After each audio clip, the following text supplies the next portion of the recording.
Hi friends! Tara, walk and food trip tayo dito sa Iloilo. Nag-start ako sa San Agustin tapos duman ako ng Esplanade hanggang makarating dito sa La Paz Public Market.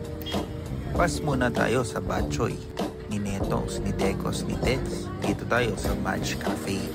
Dito lang tayo kay Kuis, order tayo ng hot choco at saka tinapay na bagay na almusal sa umaga.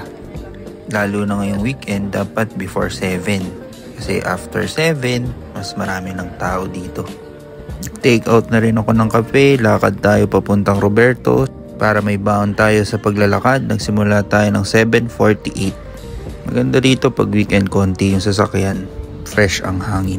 After 10 minutes, 7:58, dumating na tayo agad sa provincial capital. Yan, ang laki ng kanilang provincial capital. Diretso lang tayo sa Esplanade hanggang makarating tayo dito sa downtown.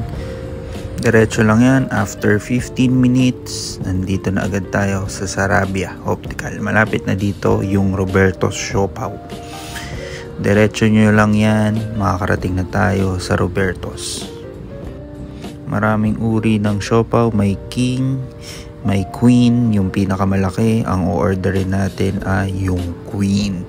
Kasi queen lang din naman yung available. And after 15 minutes, nakaikot na tayo. Tapos, ito yung magandang mural malapit sa San Agustin. And then, yun lang.